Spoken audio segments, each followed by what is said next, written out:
Programme ਮੁੱਦਾ USA ਵਿੱਚ ਤੁਹਾਡਾ ਹਾਰਦਿਕ ਸਵਾਗਤ ਹੈ। ਸਾਡੀ ਗੱਲਬਾਤ ਚੱਲ ਰਹੀ ਹੈ ਕਰਤਾਰਪੁਰ ਸਾਹਿਬ ਗੁਰੂ ਘਰ ਦੇ ਬਾਰੇ ਤੇ ਉਸ ਮਾਰਗ ਦੇ ਬਾਰੇ ਜਿਹਦੇ ਨਾਲ ਦੁਨੀਆ ਭਰ ਦੇ ਗੁਰੂ ਨਾਨਕ ਨਾਮ ਲੇਵਾ ਸੰਗਤ ਦੇ ਭਾਵਨਾਵਾਂ ਜੁੜੀਆਂ ਹੋਈਆਂ ਨੇ। ਕਰਤਾਰਪੁਰ ਸਾਹਿਬ ਜਿੱਥੇ ਗੁਰੂ ਨਾਨਕ ਦੇਵ ਜੀ ਨੇ ਆਪਣੀ ਜ਼ਿੰਦਗੀ ਦੇ ਆਖਰੀ 17.5 ਸਾਲ ਦਾ ਲਗਭਗ ਸਮਾਂ ਉੱਥੇ ਬਿਤਾਇਆ ਔਰ ਉੱਥੇ ਉਹਨਾਂ ਨੇ ਖੇਤੀ ਵੀ ਕੀਤੀ ਤੇ ਉੱਥੇ ਹੀ ਉਹ ਜੋਤੀ ਜੋਤ ਸਮਾਏ। ਹੁਣ ਜਦੋਂ ਦੋਨਾਂ ਦੇਸ਼ਾਂ ਦੇ ਲੋਕ ਇਹ ਚਾਹੁੰਦੇ ਨੇ ਕਿ ਉਹ ਰਸਤਾ ਖੁੱਲ੍ਹੇ ਤੇ ਜਿਹੜੇ ਭਾਰਤ ਦੇ ਵਿੱਚ ਵਸਦੇ ਹੋਏ ਲੋਕ ਨੇ ਉਹ ਜਾ ਕੇ ਉੱਥੇ ਦਰਸ਼ਨ ਦੀਦਾਰ ਕਰ ਸਕਣ।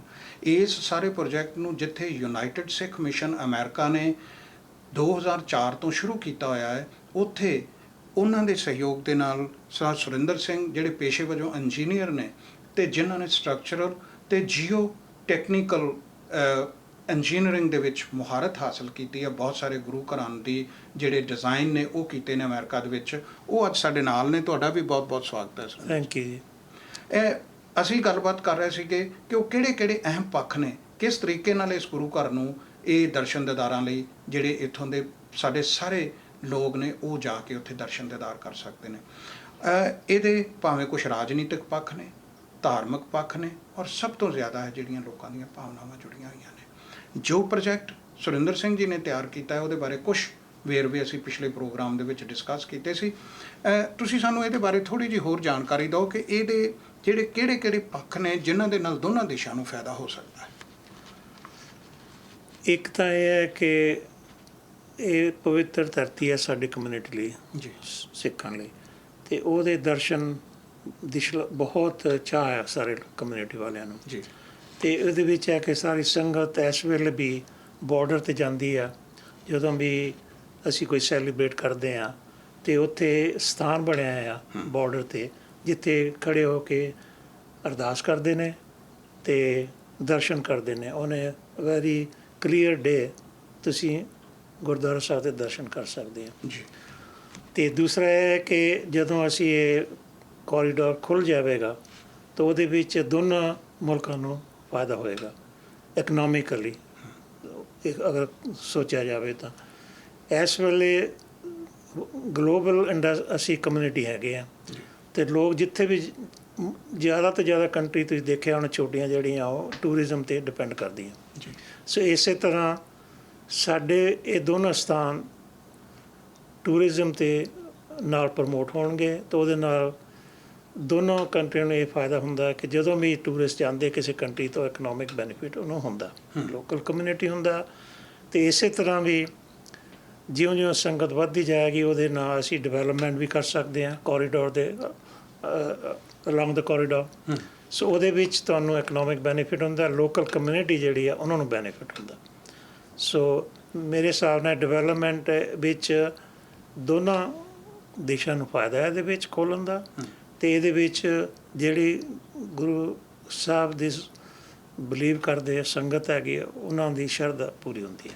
ਤੁਹਾਡਾ ਮਤਲਬ ਹੈ ਕਿ ਜਿਵੇਂ ਹੁਣ ਗਲੋਬਲੀ ਸਿੱਖ ਵਸੇ ਹੋਏ ਨੇ, ਜਦੋਂ ਉਹ ਉੱਥੇ ਜਾਣਗੇ ਦਰਸ਼ਨ ਦੀਦਾਰ ਕਰਨ ਲਈ ਜਾਂ ਜਿਹੜੇ ਉੱਥੇ ਦਿਨ ਦਿਹਾੜ ਆਉਂਦੇ ਨੇ ਉਹਨਾਂ ਨੂੰ ਜਾ ਕੇ ਜਦੋਂ ਉਹਨਾਂ ਨੇ ਮਨਾਉਣਾ ਹੈ, ਉੱਥੇ ਹੋਟਲ ਇੰਡਸਟਰੀ, ਖਾਣ ਪੀਣ ਦੀਆਂ ਚੀਜ਼ਾਂ ਜਿਹੜੀ ਉਹ ਖਾਸ ਕਰਕੇ ਜਿਵੇਂ ਤੁਸੀਂ ਪਿਛਲੇ ਪ੍ਰੋਗਰਾਮ ਦੇ ਵਿੱਚ ਦੱਸਿਆ ਸੀ ਕਿ ਉੱਥੇ ਨਾਲਾ ਹੈ, ਰਾਵੀ ਦੇ ਉੱਪਰ ਬ੍ਰਿਜ ਬਣਨਾ ਹੈ, ਉਹਦੇ ਨਾਲ ਜਿਹੜੇ ਹੋਰ ਜੁੜੇ ਹੋਏ ਵੱਖਰੇ ਹੈਗੇ ਨੇ, ਪਾਣੀ ਦੇ ਨਾਲ ਕੋਈ ਇਸ ਤਰ੍ਹਾਂ ਦੀਆਂ ਜਿਹੜੇ ਕੋਈ ਟੂਰਿਜ਼ਮ ਦੀਆਂ ਚੀਜ਼ਾਂ ਹੈਗੀਆਂ ਨੇ ਉਹ ਡਿਵੈਲਪ ਕੀਤੀਆਂ ਜਾ ਸਕਦੀਆਂ ਨੇ ਔਰ ਦੋਨਾਂ ਦੇਸ਼ਾਂ ਨੂੰ ਹੀ ਇਹਦੇ ਬਾਰੇ ਫਾਇਦਾ ਹੋ ਸਕਦਾ ਹੈ। ਪਰ ਜਿਵੇਂ ਤੁਸੀਂ ਦੱਸਿਆ ਸੀਗਾ ਕਿ 17 ਮਿਲੀਅਨ ਦੇ ਕਰੀਬ ਇਹਦੀ ਕਾਸਟ ਆ ਔਰ ਉਹੀ ਚੀਜ਼ ਜਿਹੜੀ ਆ ਉਹ ਟੂਰਿਜ਼ਮ ਦੇ ਰਾਹੀਂ ਜਾਂ ਹੋਰ ਨਾ ਇਸ ਤਰ੍ਹਾਂ ਦੇ ਤਰੀਕਿਆਂ ਰਾਹੀਂ ਇਹ ਇਕੱਤਰ ਵੀ ਕੀਤੀ ਜਾ ਸਕਦੀ ਹੈ। ਪਰ ਜਿਹੜੀ ਤੁਸੀਂ ਇਸ ਬੁੱਕ ਦੇ ਵਿੱਚ ਦਿਖਾਇਆ ਆ ਉਹਦੇ ਕੁਛ ਵੇਰਵੇ ਸਾਡੇ ਦਰਸ਼ਕਾਂ ਦੇ ਨਾਲ ਸਾਂਝੇ ਕਰੋਗੇ, ਇਹਨਾਂ ਦੇ ਵਿੱਚ ਕਿਹੜੀ ਚੀਜ਼ ਤੁਸੀਂ ਅਹਿਮ ਦੱਸੀ? ਇਹਦੇ ਵਿੱਚ ਪ੍ਰੋਜੈਕਟ ਜਦੋਂ ਸ਼ੁਰੂ ਕੀਤਾ ਸੀਗਾ ਤਾਂ ਮੇਨ ਏਮ ਇਹ ਸੀਗਾ ਕਿ ਪਹਿਲਾਂ ਤਾਂ ਦੱਸਿਆ ਜਾਏ ਲੋਕਾਂ ਨੂੰ ਕਿ ਕਿਉਂ ਇਹਦੀ ਇੰਪੋਰਟੈਂਸ ਕੀ ਹੈ ਅਤੇ ਸਾਡੀ ਕਮਿਊਨਿਟੀ ਨੂੰ ਇਹਦੀ ਕਿਉਂ ਜ਼ਰੂਰਤ ਹੈ। ਸੋ ਉਹਦੇ ਵਿੱਚ ਰਿਪੋਰਟ ਬੜੇ ਵੇਰਵੇ ਨਾਲ ਇੱਕ ਤਾਂ ਅਸੀਂ ਹਿਸਟਰੀ ਡਿਸਕਸ ਕੀਤੀ ਹੈ ਜੀ ਗੁਰਦੁਆਰਿਆਂ ਦੀ ਦੋਨਾਂ ਦੀ, ਡੇਰਾ ਬਾਬਾ ਨਾਨਕ ਦੀ ਹਿੰਦੁਸਤਾਨ ਸਾਈਡ 'ਤੇ, ਗੁਰਦੁਆਰਾ ਕਰਤਾਰਪੁਰ ਸਾਹਿਬ ਅਤੇ ਪਾਕਿਸਤਾਨ ਸਾਹਿਬ, ਇਹਨਾਂ ਦੋਨਾਂ ਦੀ ਹਿਸਟਰੀ ਦਿਖਾਈ ਆ, ਡਿਸਕਸ ਕੀਤੀ ਆ। ਉਹ ਇੱਥੇ ਗੁਰੂ ਨਾਨਕ ਦੇਵ ਜੀ ਜਦੋਂ ਤੁਸੀਂ ਦੱਸਿਆ 17.5 ਸਾਲ ਇੱਥੇ ਰਹੇ ਨੇ ਤੇ ਇੱਥੋਂ ਹੀ 4 ਉਦਾਸੀਆਂ ਕੀਤੀਆਂ ਉਹਨਾਂ ਨੇ, ਜਿਹੜੇ ਉਹਨਾਂ ਨੇ ਟੂਰ ਲਗਾਏ ਸੀ ਸਾਰੇ ਇੱਥੋਂ ਸ਼ੁਰੂ ਹੋਏ ਸੀਗੇ। ਸੋ ਇੱਥੇ ਆ ਕੇ ਉਹਨਾਂ ਨੇ ਆਪਣੀ ਜਿਹੜੀ ਸਿੱਖਾਂ ਦੀ ਸਾਡੀ ਕੋਰ ਵੈਲਿਊ ਆ, ਸਤ ਸੰਗਤ, ਨਾਮ ਸਿਮਰਨ, ਸੇਵਾ, ਇਹ ਸਾਰੀ ਭਾਵਨਾ ਇੱਥੋਂ ਸ਼ੁਰੂ ਹੋਈਆਂ। ਅਤੇ ਸਾਡੇ ਲਈ ਇਹ ਧਰਤੀ ਬਹੁਤ ਪਵਿੱਤਰ ਧਰਤੀ ਹੈ। ਸੋ ਉਹਦੇ ਹਿਸਾਬ ਨਾਲ ਸਾਨੂੰ ਇਸ ਮਨ ਵਿੱਚ ਇਹ ਹਮੇਸ਼ਾ ਚਾਅ ਰਹਿੰਦਾ ਕਿ ਅਸੀਂ ਉੱਥੇ ਜਾਈਏ। ਅਤੇ ਉਹਦਾ ਬੈਨੀਫਿਟ ਤਾਂ ਇਹ ਹੈ ਕਿ ਸਾਡੇ ਇਮੋਸ਼ਨਲ ਬੈਨੀਫਿਟ ਹੈ ਇੱਕ ਤਾਂ। ਦੂਸਰਾ ਇਹ ਹੈ ਕਿ ਪ੍ਰੋਜੈਕਟ ਹੋਣ ਨਾਲ ਸਾਨੂੰ ਦੋਨਾਂ ਦੇਸ਼ਾਂ ਵਿੱਚ ਥੋੜ੍ਹਾ ਜਿਹਾ ਪੀਸ ਐਫਰਟ ਸ਼ੁਰੂ ਹੋ ਜਾਏਗੀ।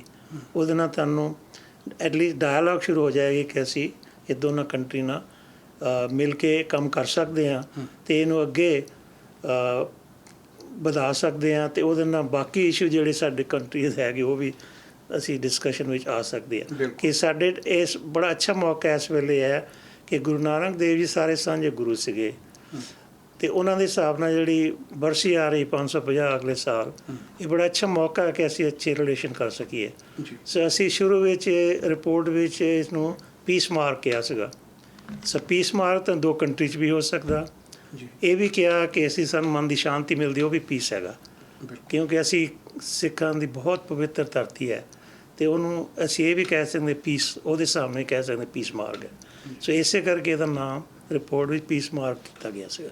ਜੀ, ਤੁਸੀਂ ਜਦੋਂ ਇਹ ਗੱਲ ਸਾਨੂੰ ਦੱਸ ਰਹੇ ਹੋ, ਉਦੋਂ ਇਹਦੇ ਨਾਲ ਜਿੰਨਾ ਚਿਰ ਤੱਕ ਸਿੱਖ ਉੱਥੇ ਗਏ ਨਹੀਂ, ਜਿਸ ਤਰੀਕੇ ਨਾਲ ਜਦੋਂ ਤੁਸੀਂ ਫਿਜ਼ੀਕਲ ਐਨਾਲਿਸਿਸ ਕੀਤਾ, ਸਰਵੇ ਕੀਤੇ, ਜਿਵੇਂ ਇਹਨਾਂ ਪਿਕਚਰਸ ਦੇ ਵਿੱਚ ਮੈਂ ਦੇਖ ਰਿਹਾ ਹਾਂ, ਬੇਸ਼ੱਕ ਅਸੀਂ ਆਪਣੇ ਦਰਸ਼ਕਾਂ ਨੂੰ ਇਹਦੇ ਵਿੱਚ ਹੋਰ ਵੀ ਦਿਖਾਵਾਂਗੇ ਨਾਲ ਪ੍ਰੋਗਰਾਮ ਦੇ, ਜਾਂ ਜਿਸ ਤਰ੍ਹਾਂ ਵੀ ਸਾਨੂੰ ਇਹਨਾਂ ਕੋਲੋਂ ਸਾਰੀਆਂ ਪਿਕਚਰਸ ਮਿਲ ਜਾਂਦੀਆਂ ਨੇ, ਪਰ ਇਹਨਾਂ ਨੇ ਉਹ ਸਾਰੀਆਂ ਪਿਕਚਰ ਜਿਸ ਤਰੀਕੇ ਨਾਲ ਇਹ ਖੂਹ ਆ, ਜਿਸ ਤਰੀਕੇ ਨਾਲ ਇਹ ਸਾਰੇ ਉੱਥੇ ਯਾਦਗਾਰਾਂ ਵੱਖ-ਵੱਖ ਬਣੀਆਂ ਹੋਈਆਂ ਨੇ ਛੋਟੀਆਂ-ਛੋਟੀਆਂ, ਉਹਨਾਂ ਨੂੰ ਇਹਨਾਂ ਨੇ ਇੱਥੇ ਇਸ ਪ੍ਰੋਜੈਕਟ ਦੇ ਵਿੱਚ ਦਰਸਾਉਣ ਦੀ ਕੋਸ਼ਿਸ਼ ਕੀਤੀ ਆ।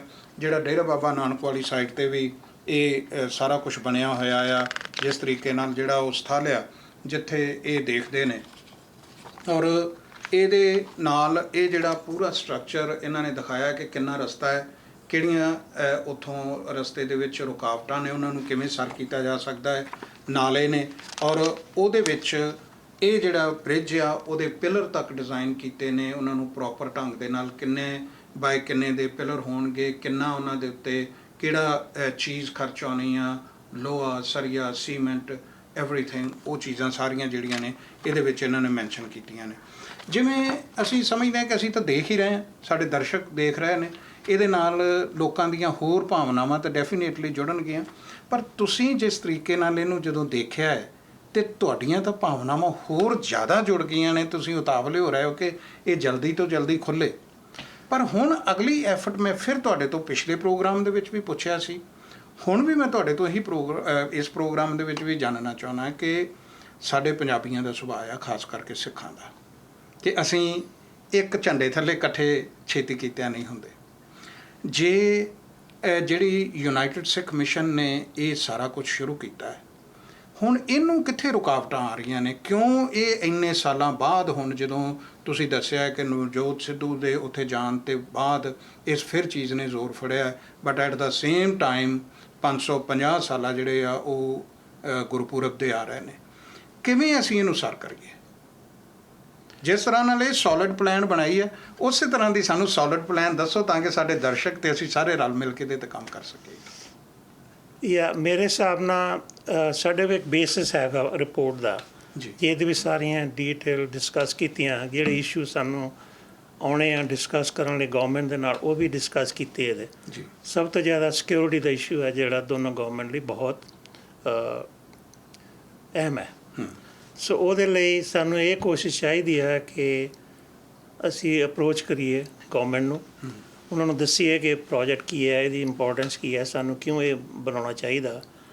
ਤਾਂ ਉਹਦੇ ਹਿਸਾਬ ਨਾਲ ਸਾਨੂੰ ਇਕੱਠੇ ਹੋ ਕੇ ਕਮਿਊਨਿਟੀ ਨੂੰ ਜਾਣਾ ਪੈਣਾ, ਅਪਰੋਚ ਕਰਨਾ ਪੈਣਾ ਗਵਰਨਮੈਂਟ ਨੂੰ, ਅਤੇ ਉਹਨਾਂ ਨੂੰ ਕਨਵਿੰਸ ਕਰਨਾ ਪੈਣਾ ਕਿ ਇਹ ਪ੍ਰੋਜੈਕਟ ਸਾਡੇ ਲਈ ਕਿਉਂ ਅਹਿਮ ਰੱਖਦਾ, ਅਤੇ ਉਹਦੇ ਹਿਸਾਬ ਨਾਲ ਸਾਨੂੰ ਮੂਵ ਕਰਨਾ ਪੈਣਾ। ਸਭ ਤੋਂ ਜ਼ਿਆਦਾ ਇਹ ਹੈ ਕਿ ਇਕੱਠੇ ਹੋ ਕੇ ਜਾਣਾ ਪੈਣਾ, ਕਿ ਅਸੀਂ ਇਸ ਛੋਟੇ ਗਰੁੱਪ ਨਾਲ ਇਹ ਵੱਡਾ ਕੰਮ ਨਹੀਂ ਹੋ ਸਕਦਾ। ਫਿਰ ਇਕੱਠੇ ਤੇ ਤੁਸੀਂ ਜਿਨ੍ਹਾਂ ਨੇ 2004 ਤੋਂ ਸ਼ੁਰੂ ਕੀਤਾ ਉਹਦੇ ਥੱਲੇ ਹੀ ਹੋਵੋਗੇ, ਜਿਨ੍ਹਾਂ ਨੇ ਅਸੀਂ ਇਹਦੇ ਬਾਰੇ ਵੀ ਗੱਲ ਕਰਦੇ ਹਾਂ ਕਿ ਉਹਨਾਂ ਨੇ ਕੀ ਕੀਤਾ ਤੇ ਰੁਕਾਵਟਾਂ ਕੀ ਪਈਆਂ। ਪਰ ਜਿਹੜੀ ਤੁਸੀਂ ਗੱਲ ਕੀਤੀ ਹੈ ਕਿ ਦੋਨਾਂ ਦੇਸ਼ਾਂ ਦੇ ਨਾਲ ਗੱਲ ਕਰਨੀ ਪੈਣੀ ਹੈ, ਮੈਂ ਆਪਣੇ ਦਰਸ਼ਕਾਂ ਨੂੰ ਵੀ ਦੱਸ ਦਿਆਂ ਕਿ ਜੇ ਭਗਤ ਸਿੰਘ, ਰਾਜਗੁਰੂ ਤੇ ਸੁਖਦੇਵ ਦੀ ਜਿਹੜੀ ਯਾਦਗਾਰ ਸੀਗੀ ਉਹਨੂੰ ਐਕਸਚੇਂਜ ਕੀਤਾ ਗਿਆ ਪਾਕਿਸਤਾਨ ਦੇ ਨਾਲ ਹੁਸੈਨੀਵਾਲਾ ਬਾਰਡਰ ਦੇ ਉੱਤੇ, ਤੇ ਇਹ ਜਗ੍ਹਾ ਕਿਉਂ ਨਹੀਂ ਕੀਤੀ ਜਾ ਸਕਦੀ ਜਿਹਦੇ ਨਾਲ ਇੰਨੀਆਂ ਭਾਵਨਾਵਾਂ ਜੁੜੀਆਂ ਹੋਈਆਂ ਨੇ ਦੁਨੀਆ ਭਰ ਦੇ ਲੋਕਾਂ ਦੀਆਂ।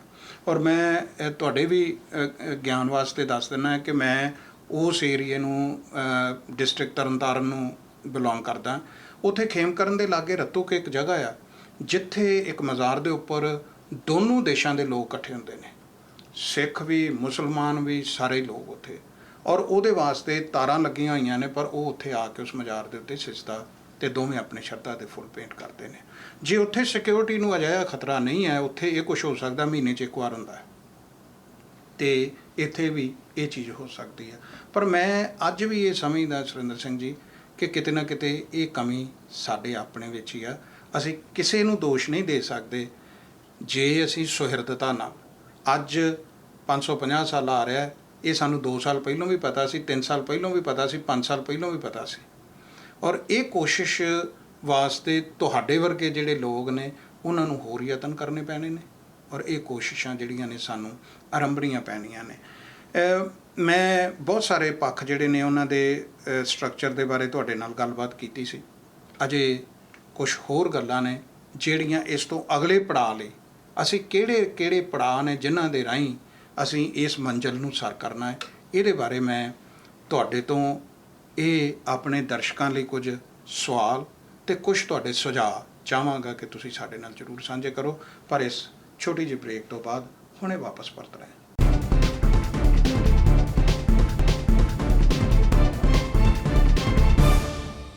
ਬ੍ਰੇਕ ਤੋਂ ਬਾਅਦ ਤੁਹਾਡਾ ਸਵਾਗਤ ਹੈ। ਗੱਲਬਾਤ ਚੱਲ ਰਹੀ ਹੈ ਕਰਤਾਰਪੁਰ ਸਾਹਿਬ ਕੋਰੀਡੋਰ ਦੇ ਬਾਰੇ। ਸਾਡੇ ਨਾਲ ਨੇ ਸੁਰਿੰਦਰ ਸਿੰਘ ਜੀ, ਤੁਹਾਡਾ ਫਿਰ ਸਵਾਗਤ ਹੈ। Thank you. ਆਪਾਂ ਗੱਲ ਕਰ ਰਹੇ ਸੀ ਕਿ ਇਹਦੇ ਬਹੁਤ ਸਾਰੇ ਪੱਖਾਂ 'ਤੇ ਗੱਲ ਕੀਤੀ ਹੈ, ਪਰ ਮੈਂ ਬ੍ਰੇਕ ਦੇ ਵਿੱਚ ਸੋਚ ਰਿਹਾ ਸੀਗਾ ਕਿ ਇਹਦੇ ਵਿੱਚ ਕਿਤੇ ਨਾ ਕਿਤੇ ਘਾਟਾਂ ਜ਼ਰੂਰ ਨੇ ਜਿਹੜਾ ਅਸੀਂ ਇੰਨੇ ਸਾਲਾਂ ਤੋਂ ਲੱਗੇ ਹੋਏ ਹਾਂ ਤੇ ਅਜੇ ਤੱਕ ਇਹ ਅਸੀਂ ਅਰਦਾਸ ਵੀ ਕਰਦੇ ਹਾਂ, ਪਰ ਅਰਦਾਸ ਸਾਡੀ ਅਜੇ ਪੂਰੀ ਕਿਉਂ ਨਹੀਂ ਹੋਈ ਜਦੋਂ ਇਹ ਗੁਰੂ ਦਾ ਕੰਮ ਆ। ਤੇ ਕਿਤੇ ਨਾ ਕਿਤੇ ਫਿਰ ਸਾਨੂੰ ਆਪਣੇ ਆਪ ਦੇ ਵਿੱਚ ਹੀ ਕੋਈ ਕਮੀ ਪੇਸ਼ੀ ਨਜ਼ਰ ਆਉਂਦੀ ਹੈ। ਤੁਸੀਂ ਕੀ ਸਮਝਦੇ ਜੇ ਕਿ ਇਹਦੇ ਵਿੱਚ ਕਿਹੜੀਆਂ ਜਿਹੜੀਆਂ ਮੁੱਖ ਧਿਰਾਂ ਨੇ, ਕਿਹੜੇ ਉਹ ਲੋਕ ਨੇ ਜਿਨ੍ਹਾਂ ਦਾ ਵੱਡਾ ਰੋਲ ਬਣਦਾ ਹੈ, ਔਰ ਜਿਹੜਾ ਅਜੇ ਵਿਜ਼ਨ ਦੀ ਘਾਟ ਆ ਉਹ ਸਾਰੇ ਇਕੱਠੇ ਹੋਣ ਇੱਕ ਵਿਜ਼ਨ ਬਣਾਉਣ ਤੇ ਫਿਰ ਉਹਦੇ ਤੇ ਜਲਦੀ ਨਾਲ ਕੰਮ ਸ਼ੁਰੂ ਕੀਤਾ? ਕਿਹੜੀਆਂ ਮੁੱਖ ਧਿਰਾਂ ਕਹਿੰਦੇ ਹੋ? ਮੇਰੇ ਹਿਸਾਬ ਨਾਲ ਤਾਂ ਇੱਕ ਤਾਂ ਪਬਲਿਕ ਸਪੋਰਟ ਸਾਨੂੰ ਬਹੁਤ ਚਾਹੀਦੀ ਆ, ਕਮਿਊਨਿਟੀ ਦੀ ਸਪੋਰਟ ਬਹੁਤ ਚਾਹੀਦੀ ਆ। ਉਹਦੇ ਵਿੱਚ ਹਰ ਇੱਕ ਸੰਸਥਾ ਜਿਹੜੀ ਵੀ ਇਨਵੋਲਵਡ ਹੈ ਜਾਂ ਹੋਣਾ ਚਾਹੁੰਦੀ ਹੈ, ਉਹ ਸਾਰੇ ਮਿਲ ਕੇ ਚੱਲਣ, ਇੱਕ ਵਿਜ਼ਨ ਬਣਾਉਣ ਆਪਣਾ ਕਿ ਇਹ ਅਸੀਂ ਪ੍ਰੋਜੈਕਟ ਦੇ ਹਿਸਾਬ ਨਾਲ ਚੱਲਣਾ, ਨਾ ਕਿ ਆਪਣੇ ਕਿਸੇ ਹੋਰ ਮਕਸਦ ਨਾਲ ਇਹਨੂੰ ਅਪਰੋਚ ਕੀਤਾ ਜਾਵੇ। ਸੋ ਉਹਦੇ ਲਈ ਬਹੁਤ ਜ਼ਰੂਰੀ ਹੈ ਕਿ ਅਸੀਂ ਸਾਰੇ ਇਕੱਠੇ ਇੱਕ ਸੰਸਥਾ ਦੇ ਵਿੱਚ ਇਕੱਠੇ ਹੋਈਏ, ਅਤੇ ਉਹਦੇ ਨਾਲ ਸਾਨੂੰ ਅੱਗੇ ਅਪੀਲ ਕਰਨੀ ਪੈਣੀ ਆ, ਗੌਰਮੈਂਟ ਨਾਲ ਵੀ ਮਿਲਣਾ ਪੈਣਾ, ਫਾਈਨੈਂਸ ਵੀ ਕਰਨੀ ਪੈਣੀ ਆ, ਸਾਨੂੰ ਫੰਡਸ ਵੀ ਇਕੱਠੇ ਕਰਨੇ ਪੈਣੇ ਆ। ਤਾਂ ਉਹਦੇ ਵਿੱਚ ਸਾਨੂੰ ਬਹੁਤ ਜ਼ਰੂਰੀ ਹੈ ਕਿ ਅਸੀਂ ਇਕੱਠੇ ਹੋ ਕੇ ਇੱਕ ਸੰਸਥਾ ਦੇ ਵਿੱਚ ਮਿਲ ਕੇ ਚੱਲੀਏ। ਕਿਹੜੀ ਸੰਸਥਾ ਸਮਝਦੇ ਹੋ ਤੁਸੀਂ ਨਵੀਂ ਬਣਾਈ ਜਾਵੇ, ਜਾਂ ਜਿਹੜੀਆਂ ਇੱਥੇ ਕਈ ਸੰਸਥਾਵਾਂ ਕਲੇਮ ਕਰਦੀਆਂ ਨੇ ਕਿ ਅਸੀਂ ਕੀਤਾ ਹੈ? So what do you? So international level 'ਤੇ ਜਿਹੜਾ USA ਵਿੱਚ ਹੈ, ਸਭ ਤੋਂ ਪਹਿਲਾਂ ਇਹ ਐਫਰਟ ਜਿਹੜੀ ਸ਼ੁਰੂ ਹੋਈ ਸੀ ਉਹ ਯੂਨਾਈਟਿਡ ਸਿੱਖ ਮਿਸ਼ਨ ਵਾਲਿਆਂ ਨੇ ਸ਼ੁਰੂ ਕੀਤੀ ਸੀ, ਜਿਹੜੇ ਕੈਲੀਫੋਰਨੀਆ ਬੇਸਡ ਹੈਗੇ ਆ। ਸੋ ਮੇਰੇ ਹਿਸਾਬ ਨਾਲ ਤਾਂ ਇਹ ਬਣਦਾ, ਕਿਉਂਕਿ ਉਹ ਬਹੁਤ ਸਾਲ ਤੋਂ ਇਸ ਪ੍ਰੋਜੈਕਟ ਦੇ ਵਿੱਚ ਕੋਸ਼ਿਸ਼ ਕਰ ਰਹੇ ਆ ਤਾਂ ਕਿ ਸਾਡਾ ਜੋ ਵੀ ਇੱਛਾ ਹੈ ਪੂਰੀ ਹੋ ਜਾਏ। ਤਾਂ ਮੇਰੇ ਹਿਸਾਬ ਨਾਲ ਤਾਂ ਉਹਨਾਂ ਦੇ ਸੰਸਥਾ ਦੇ ਨਾਲ ਮਿਲ ਕੇ ਚੱਲਣਾ ਚਾਹੀਦਾ, ਕਿਉਂਕਿ ਉਹਨਾਂ ਬਹੁਤ ਕੰਮ ਕੀਤੇ ਹੈ ਪਹਿਲਾਂ ਵੀ, ਅਤੇ ਉਹਦੇ ਨਾਲ ਮੇਰੀ ਪੂਰੀ ਸਹਾਇਤਾ ਉਹਨਾਂ ਦੇ ਨਾਲ ਹੈ। ਜਿਹੜੀ ਰਿਪੋਰਟ ਮੈਂ ਤਿਆਰ ਕੀਤੀ ਹੈ, ਉਹਨਾਂ ਨੇ ਅੱਗੇ ਉਹਨਾਂ ਨੂੰ ਪੈਂਪਲੇਟ ਵੀ ਬਣਾ ਕੇ ਜਿਸ ਤਰ੍ਹਾਂ ਬਣਾਈ ਹੈ, ਤਾਂ ਉਹਦੇ ਵਿੱਚ ਸਾਰੀ ਸੰਗਤ ਨੂੰ ਅਵੇਲੇਬਲ ਹੈ ਉਹ, ਤਾਂ ਕਿ ਪੜ੍ਹ ਸਕਣ, ਜਾਣਕਾਰੀ ਲੈ ਸਕਣ, ਅਤੇ ਇਹ ਹੈ ਕਿ ਉਹਨੂੰ ਆਰਗੇਨਾਈਜੇਸ਼ਨ ਨੂੰ ਸਪੋਰਟ ਕਰ ਸਕਣ। ਸੋ ਮੇਰੀ ਤਾਂ ਇਹ ਰਿਕੁਐਸਟ ਇਹੀ ਹੈ ਸਾਰਿਆਂ ਨੂੰ ਕਿ ਇੱਕ ਸੰਸਥਾ ਦੇ ਵਿੱਚ ਚੱਲੀਏ, ਜਿਹੜਿਆਂ ਨੇ ਆਲਰੇਡੀ ਕੰਮ ਕਰ ਚੁੱਕੇ ਨੇ, ਤਾਂ ਉਹਨਾਂ ਨੂੰ ਸਪੋਰਟ ਕਰੀਏ। ਮੈਂ ਤੁਹਾਡੀ ਗੱਲ ਦੇ ਨਾਲ ਇਹ ਸੋਚ ਰਿਹਾ ਸੀਗਾ ਕਿ ਜਦੋਂ ਤੁਸੀਂ ਇਹਨਾਂ ਸੰਸਥਾਵਾਂ ਦੇ ਨੋ ਡਾਊਟ ਕਿ ਇਹਨਾਂ ਨੇ ਸ਼ੁਰੂ ਕੀਤਾ ਹੈ, ਜਿਹੜੇ ਯੂਨਾਈਟਿਡ ਸਿੱਖ ਮਿਸ਼ਨ ਨੇ, ਹੋਰ ਬਹੁਤ ਸਾਰੇ ਇੰਡੀਵਿਜੂਅਲ ਨੇ ਜਿਨ੍ਹਾਂ ਨੇ ਉਹਨਾਂ ਦੇ ਨਾਲ ਸਹਿਯੋਗ ਦਿੱਤਾ, ਸਮਾਂ ਲਾਇਆ, ਕਿਸੇ ਨੇ ਜਿੰਨੇ ਕੁ ਜੋਗੇ ਸੀਗੇ ਕੋਸ਼ਿਸ਼ ਕੀਤੀ ਉਹਨਾਂ ਦੇ ਵਿੱਚ, ਭਾਵੇਂ ਉਹ ਇੱਥੋਂ ਦੀਆਂ ਸੰਸਥਾਵਾਂ ਨੇ ਜਾਂ ਹੋਰ ਨੇ। ਪਰ ਜਿਵੇਂ ਸ਼੍ਰੋਮਣੀ ਕਮੇਟੀ ਆ, ਦਿੱਲੀ ਗੁਰਦੁਆਰਾ ਪ੍ਰਬੰਧਕ ਕਮੇਟੀ ਆ, ਕਾਰ ਸੇਵਾ ਵਾਲੇ ਸਾਡੇ ਜਿਹੜੇ ਬਹੁਤ ਮਹਾਂਪੁਰਸ਼ ਨੇ ਜਿਨ੍ਹਾਂ ਦਾ ਬੜਾ ਵੱਡਾ ਨਾਮ ਹੀ ਆ ਔਰ ਜਿਨ੍ਹਾਂ ਦੇ ਬਾਰੇ ਦੋਨਾਂ ਦੇਸ਼ਾਂ ਦੇ ਲੋਕ ਜਿਹੜੇ ਨੇ ਉਹ ਸ਼ਰਧਾ ਅਤੇ ਸਤਿਕਾਰ ਰੱਖਦੇ ਨੇ, ਉਹਨਾਂ ਦੀ ਵੀ ਜ਼ਿੰਮੇਵਾਰੀ ਵੱਧ ਜਾਂਦੀ ਹੈ। ਔਰ ਜਦੋਂ ਤੁਸੀਂ ਨਾਲ ਇਹ ਕਹਿ ਰਹੇ ਹੋ ਕਿ ਜਿਹੜਾ ਉਹਦਾ ਸਟਰਕਚਰ, ਜਿਵੇਂ ਪੁਲ ਬਣਾਉਣੇ ਨੇ, ਸੜਕਾਂ ਬਣਨੀਆਂ ਨੇ, ਰਿਲੀਜੀਅਸ ਟੂਰਿਜ਼ਮ ਡਿਵੈਲਪ ਹੋਣਾ ਹੈ, ਉਹਦੇ ਨਾਲ ਤੁਸੀਂ ਸਮਝਦੇ ਹੋ ਕਿ ਜਿਹੜਾ ਸਾਡਾ ਪ੍ਰੈਜ਼ੈਂਟ ਗੁਰੂ ਘਰ ਆ ਉੱਥੇ ਇਸ ਵੇਲੇ ਕਰਤਾਰਪੁਰ ਸਾਹਿਬ, ਉਹਦੇ ਨਾਲ ਜਿਹੜੇ ਆਮ ਲੋਕ ਜਦੋਂ ਜਾਣਗੇ ਉੱਥੇ ਵੀ ਕੋਈ ਡਿਵੈਲਪਮੈਂਟ ਦੀ ਲੋੜ ਤੁਸੀਂ ਸਮਝੀ ਹੈ ਜਾਂ ਆਪਣੇ ਇਸ ਪ੍ਰੋਜੈਕਟ ਦੇ ਵਿੱਚ ਉਹਨਾਂ ਨੂੰ ਮੈਂਸ਼ਨ ਕੀਤਾ?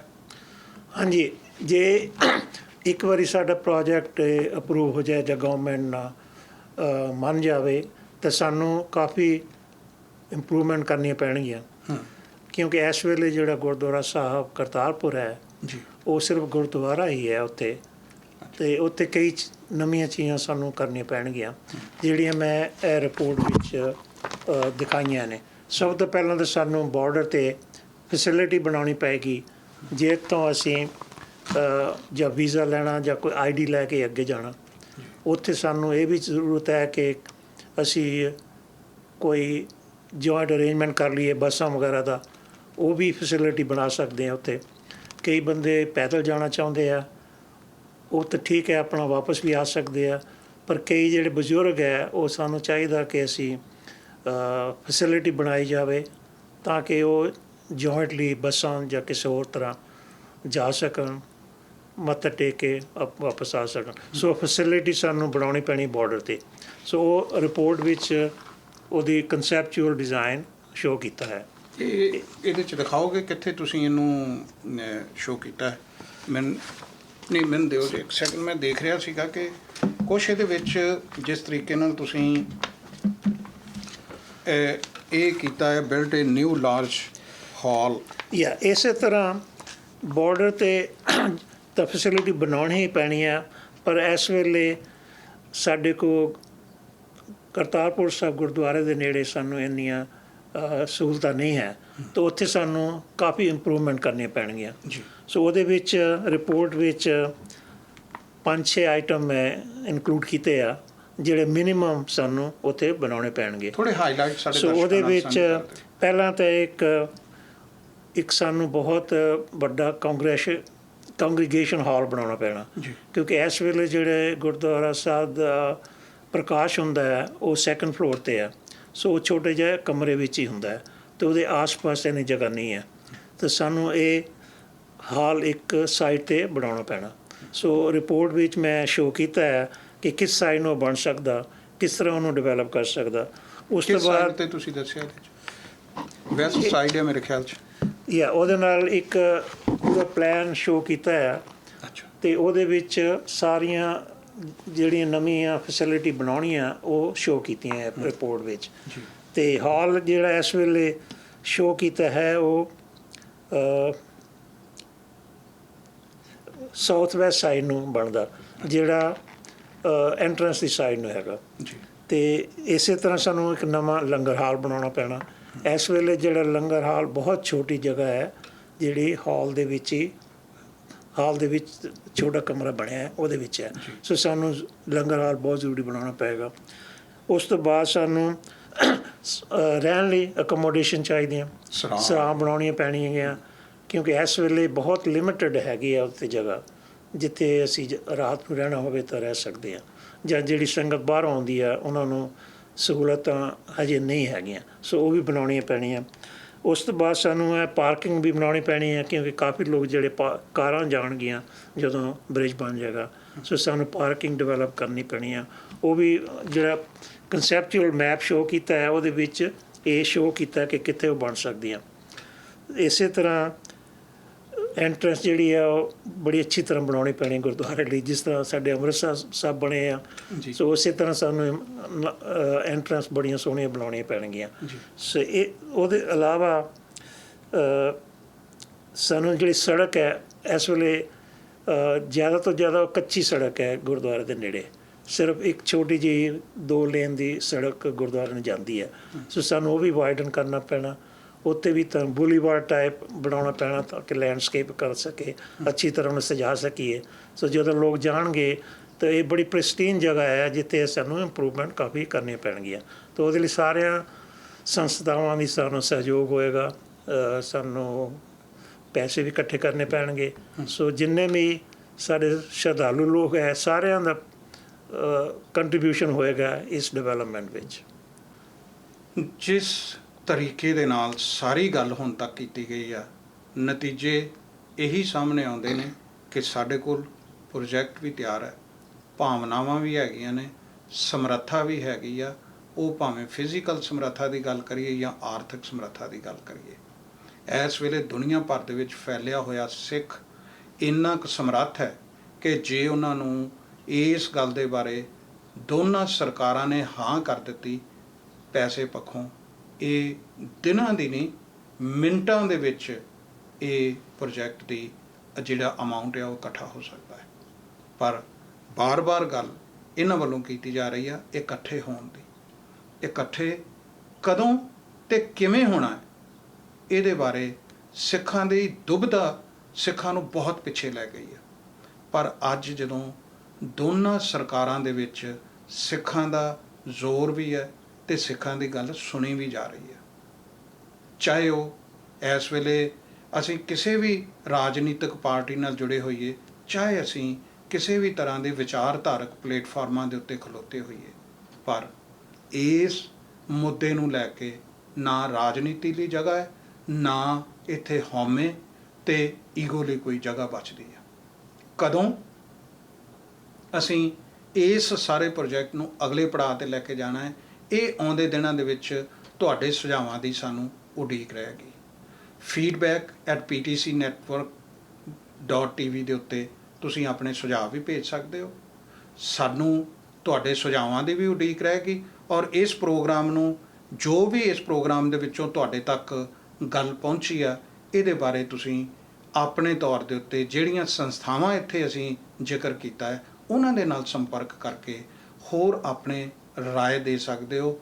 ਪਰ ਉਹਨਾਂ ਰਾਏ ਦੇ ਵਿੱਚ ਏਕਤਾ ਤੇ ਇਸ ਮੰਜ਼ਿਲ ਨੂੰ ਸਰ ਕਰਨ ਦੀ ਗੱਲ ਹੋਣੀ ਚਾਹੀਦੀ ਆ। ਸੋ ਇੰਨੇ ਕੁ ਹੀ ਵਿਚਾਰਾਂ ਦੇ ਨਾਲ ਇਸ ਪ੍ਰੋਗਰਾਮ ਦੇ ਵਿੱਚ ਅਸੀਂ ਤੁਹਾਡੇ ਤੋਂ ਇਸ ਪ੍ਰੋਗਰਾਮ ਨੂੰ ਇਜਾਜ਼ਤ ਕਰਨ ਦੀ ਆਗਿਆ ਲਵਾਂਗੇ। ਤੁਹਾਡਾ ਇਸ ਸਾਰੇ ਕੰਮ ਲਈ ਬਹੁਤ ਬਹੁਤ ਧੰਨਵਾਦ, ਬਹੁਤ ਸ਼ੁਕਰੀਆ ਤੁਹਾਡਾ ਜਿੰਨੀ ਤੁਸੀਂ ਮਿਹਨਤ ਕੀਤੀ ਆ। ਜੇ ਕੋਈ ਹੋਰ ਸੁਝਾਅ ਤੁਸੀਂ ਦੇਣਾ ਚਾਹੁੰਦੇ ਹੋ ਤਾਂ ਤੁਹਾਡੇ। ਮੈਂ ਪੀਟੀਸੀ ਪੰਜਾਬੀ ਦਾ ਬਹੁਤ ਧੰਨਵਾਦੀ ਹਾਂ ਕਿ ਮੈਨੂੰ ਮੌਕਾ ਦਿੱਤਾ ਕਿ ਇਸ ਪ੍ਰੋਜੈਕਟ ਬਾਰੇ ਸਾਰੇ ਆਪਣੀ ਕਮਿਊਨਿਟੀ ਨੂੰ ਦੱਸ ਸਕੀਏ ਅਤੇ ਇਹ ਵੀ ਵਿਚਾਰ ਰੱਖੇ ਨੇ ਕਿ ਅੱਗੇ ਅਸੀਂ ਕਿੱਦਾਂ ਚੱਲਣਾ ਸਹਿਯੋਗ ਨਾਲ ਸਾਰਿਆਂ ਦੇ ਨਾਲ, ਅਤੇ ਇਹਨੂੰ ਅੱਗੇ ਪ੍ਰੋਜੈਕਟ ਨੂੰ ਕਿਸ ਤਰ੍ਹਾਂ ਪੂਰਾ ਕਰ ਸਕੀਏ ਤਾਂ ਕਿ ਅਸੀਂ ਅਗਲੇ ਸਾਲ ਗੁਰੂ ਨਾਨਕ ਦੇਵ ਜੀ ਦਾ ਜਨਮ ਦਿਨ ਬਹੁਤ ਧੂਮਧਾਮ ਨਾਲ ਮਨਾਈਏ ਅਤੇ ਸਾਰੀ ਸੰਗਤ ਬਾਹਰੋਂ ਵੀ ਇੱਥੋਂ ਵੀ ਪੰਜਾਬ ਤੋਂ ਸਾਰੇ ਜਾ ਕੇ ਉੱਥੇ